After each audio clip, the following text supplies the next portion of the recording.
those first two examples that we looked were based strictly on the space advantage for white, and that's how they slowly squeezed their opponent, squeezed the life out of them. Now, next example, white never had superiority in space. You're going to see beautiful maneuvering on weak light squares. That's actually a classical game, and now you see a lot of masters and grandmasters do using the same technique. They have same understanding now, but game was played almost like 35 years ago, and this is like a classic of the good positional assessment and good maneuvering. Also by Petrosian, knight f3, d5, g3, g6, bishop g2, bishop g7. We're going to go quickly through the opening. e5, d3, knight e7, knight b2, d2, black castled, white went e4, and after c6, rook e1. Now you see the e5 pawn is hanging because white is threatening e takes d, followed by knight takes e5. So black played d4, and after a4, a5, and in this position white played bishop to f1.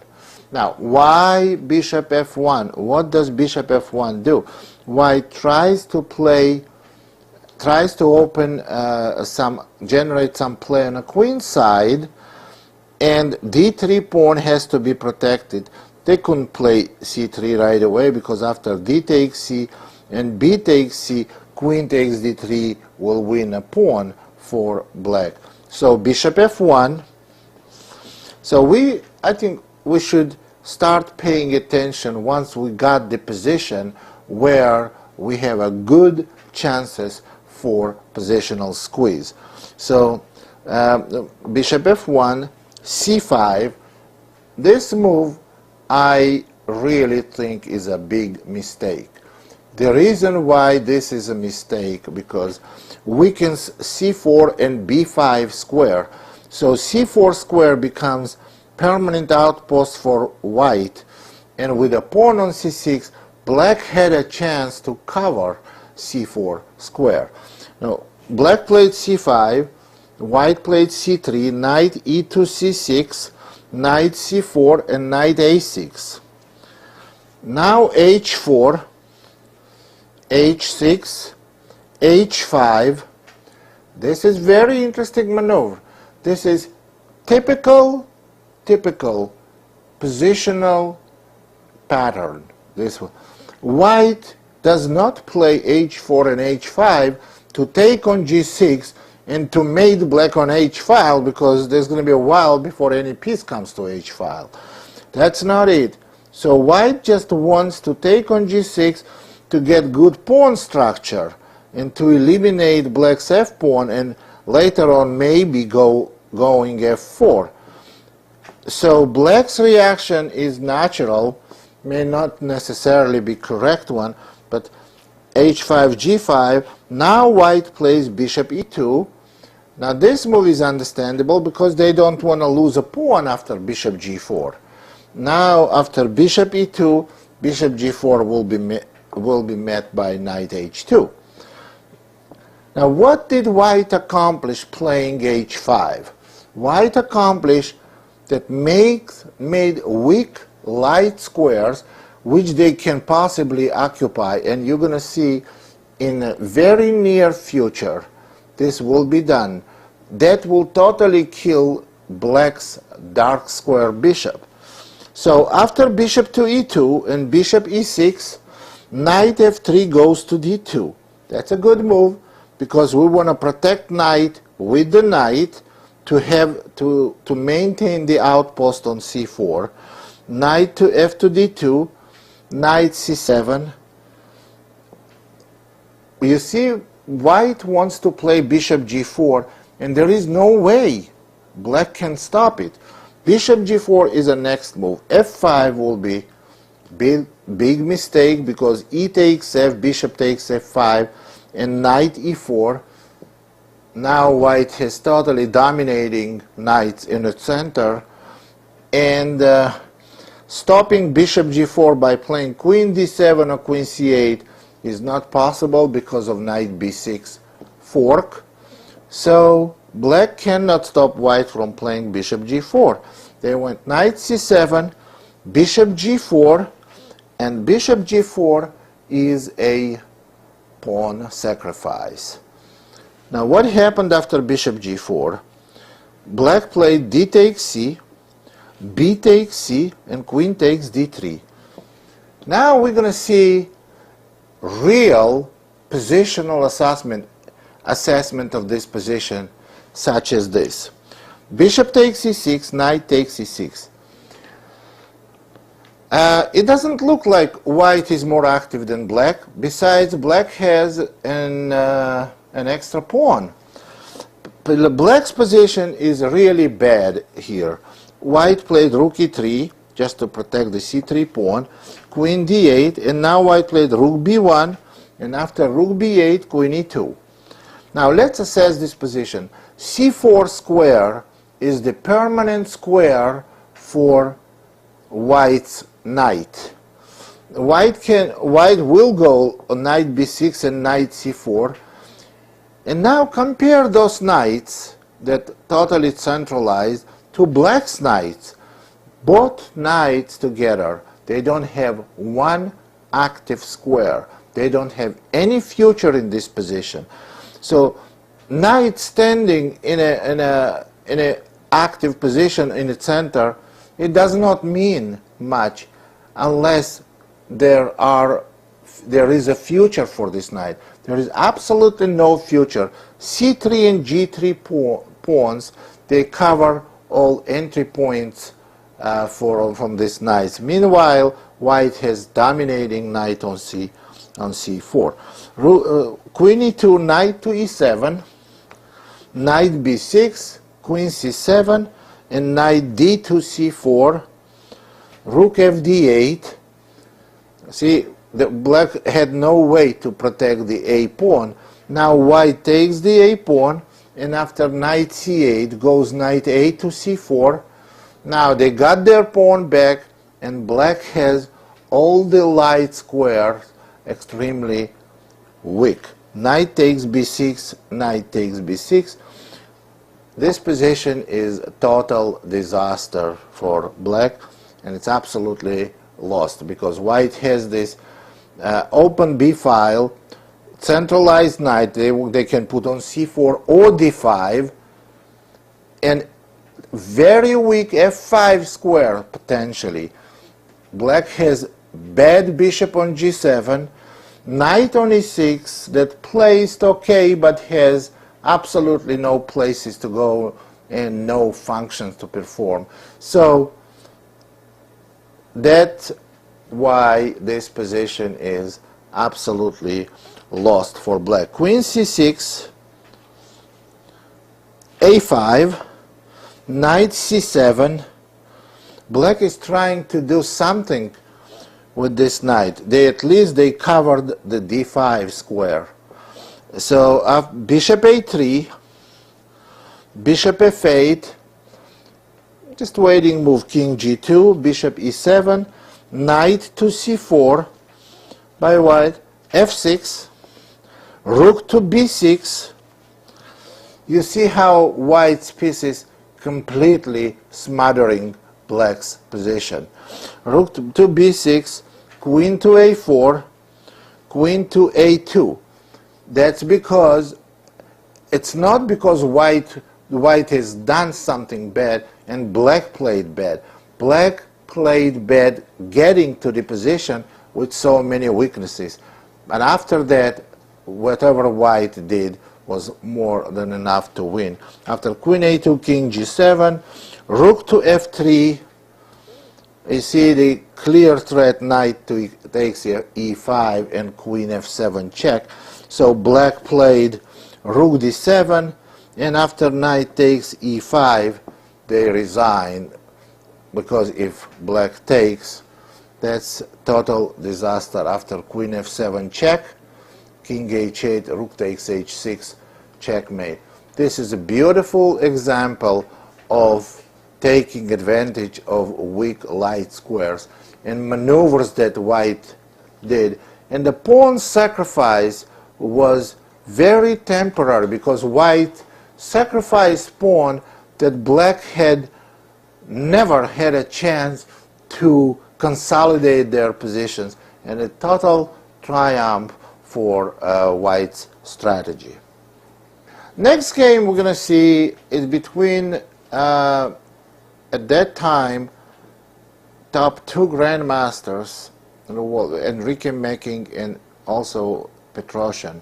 They say another game by Petrosian. D4, knight f6, another very quiet, and remember all the openings he played were very quiet. Petrosian is white. Knight f3, e6, bishop g5, c5, e3, d5, and c3. Very quietly played opening by white. Knight bd2, c takes d, e takes d, bishop to e7, bishop d3, h6, bishop to e. Well, here white could go bishop h4, but then they lose control after g5 and bishop g3, knight h5. They may lose control on dark squares because black is going to eliminate dark square bishop of white. So on h6, bishop f4 was played. Now black went knight h5 and bishop e3.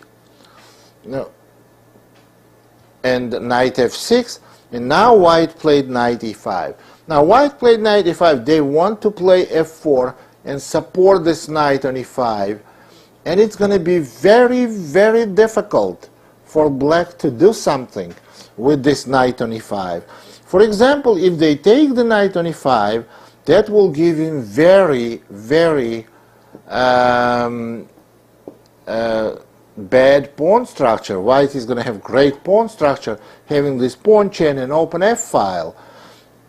But kicking this knight with a pawn is going to be also very difficult. On something like knight d7 and f6, g6 becomes very weak square. So before white played f4, black took on e5, forcing white to retake with the d pawn. And now after knight takes e5, de, and knight d7, we see the weak square on d4. Bishop d4 by white, knight to c5, bishop to c2, a5, queen to g4. Now black has to be very careful. Obviously they cannot even consider castling kingside, because white is going to have very strong attack going somehow h4, maybe rook h3 and rook g3. Also knight is coming to f3. So black simply played g6. Then white castled, bishop d7, rook f to e1, queen c7, a4, and after knight a6, queen to e2. Now let's talk about this position. Black's problems in this position, black's problems are the bishop on d7, that's a weak bishop, has very little to non-future. Kingside, it's very dangerous to castle here because kingside is weakened. So white has clear advantage, so black played king f8, and now white plays knight f3, and after king g7, they go bishop to e3. And you see, this is a very interesting move. What white is doing, bishop on d4 is not the best piece to be, it's not the best outpost for, bishop is not the best piece to take the outpost on d4. So after bishop e3, knight c5, white put the knight on d4. This outpost is for knight. Obviously, queen takes e5 cannot be played because after bishop takes h6, black loses their queen. So, and then white managed to put the knight on d4, and after rook a6, go to bishop to c1, rook a to a8, back, g3, b6, h4. Now white wants to shake in position, black's position after h5, and on g5 maybe f4. So black went h5, and I think this is a weak move since it's a weakened black's position even more. I'm talking about the dark squares, g5 and f6. Queen to f3, queen to d8, bishop to d2, and queen to e8. Black attacks white's pawn on a4. Bishop to g5 was played, and after bishop g5, black cannot really take the pawn and take on a4, because what will happen after bishop takes a4, white can go b4, and this is going to be real bad for black now, because of bishop takes c2, b takes c, and bishop hangs, and when bishop retreats to a4, white can go queen f6 check, and c takes b. Position is absolutely hopeless. Not to mention that black had to go to g8, because on king a4 there is a possibility of rook takes a4 and mating next move on f7. So black, that means that black cannot think about winning the a4 pawn. But white's plan is to exchange the dark square bishops, and then all the dark squares on king's side will be extremely weak for black. So after bishop g5, queen to d8, and now white goes queen f4, rook c8, and rook to e3. King is on g7, rook to e3, preparing rook to f3, bringing more pieces. Bishop takes g5, h takes g, rook to a8. All black can do, just sit and wait what is going to happen to them. Queen f6, that's a beautiful positional squeezing move. Queen takes f6, e takes f, king h7, king g2, rook a, e8, and f4. Now you see that white has semi-open e-file. They have a beautiful square on d4 for knight. Now they got another square if they want in the future to another outpost to use is on e5 for knight. But for now, f4, rook to b8, rook e to e1. Now it goes maneuvering. Notice that the plan, that's what it counts when it's maneuvering. Sometimes you can go back and forth without changing position significantly. Position remains the same.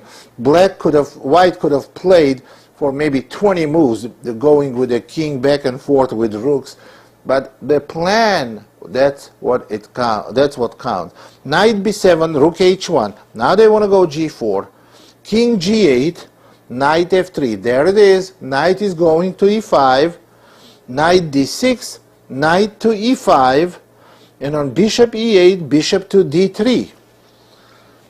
Now rook to c8, king to f3, bishop c6, rook to h2. White is making improvement every move. After rook h2, if black plays d4, they just lose a pawn. After knight takes c6, rook takes c6, and c takes d without any compensation. So they decided not to play d4 check, and they played bishop e8 back, just waiting, king to e3, rook to c7 and king to d4. That shows how the superiority of white's pieces. You see, black can come. This is not necessarily endgame position, and this is type of middle game position. When queens are off the board, this does not always mean that we are in the endgame. When king went to d4, that shows how bad black's pieces are. They can never attack the king, and king safely came in the center, protecting some vital squares, protecting c3 pawn, and maybe white wants to push d4. After king d4, knight b7, b4, another very strong move, stopping black from playing knight to c5.